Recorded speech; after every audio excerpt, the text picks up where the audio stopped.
আজকে বাড়িতে একটু চিকেন পকোড়া বানাবো। তো আমি একটু 200-300 গ্রাম চিকেন নিয়ে নিয়েছি। ফ্রিজে থাকার জন্য বরফ জমে গেছে, এটা জলে কিছুক্ষণ ভিজিয়ে রাখবো।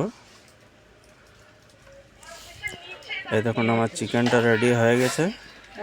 এরপরে এটার মধ্যে মশলা আগে মাখিয়ে নেব। আগে মশলাটা মাখিয়ে নিলে ভালো হয়। তো তারপরে কর্নফ্লাওয়ারটা মাখাবো। তো এখন আমি মশলাটা আগে রেডি করব। সব মশলা রেডি আছে। এই দেখুন মশলা মাখানো হয়ে গেছে। এরপর আমি কর্নফ্লাওয়ার পাউডার কয়েক চামচ এটার মধ্যে দিয়ে দেবো। কর্নফ্লাওয়ারটা পরে মাখালে ভালো হয়, এই কারণেই। মশলাটা পরে দিলে, একসঙ্গে দিলে ভালোভাবে ম্যারিনেট হয় না, যার জন্য আমি আগে মশলাটা মাখিয়ে নিয়েছি, তারপরে কর্নফ্লাওয়ারটা মাখাবো। এরপরে এটার মধ্যে একটা ডিম দেবো। এরকম ম্যারিনেট হচ্ছে।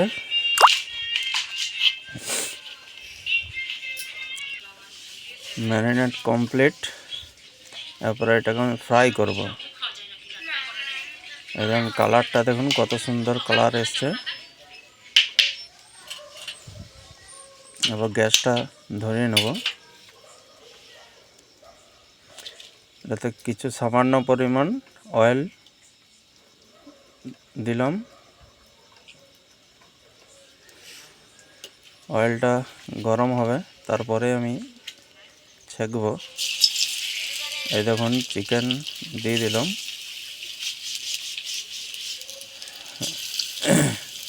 এটা ভালোভাবে ফ্রাই করতে হবে, না হলে খেতে ভালো লাগবে না।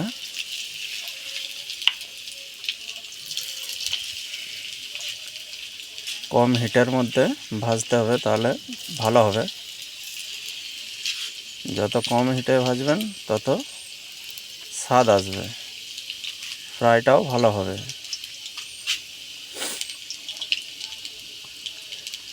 আর বেশি হিট দেওয়া হলে, এই দেখুন ফ্রাইটা হয়ে গেছে। আবার টেস্ট করব।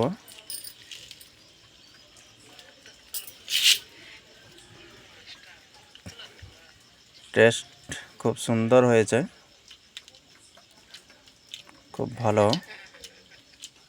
চায়ের সাথে খুব ভালো লাগে খেতে। আমি প্রায় বাড়িতে তৈরি করে খাই। আপনারাও করতে পারেন। 200-300 চিকেন নিয়েও বাড়িতে করতে পারেন আরামে। বেশি চিকেনও লাগবে না।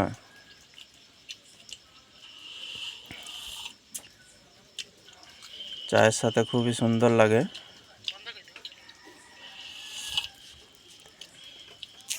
তারপরে আমি ছেলে মেয়েকে দেবো। এই দেখুন আমার ছেলে মেয়েকে দিয়েছি, ওরাও টেস্ট করছে।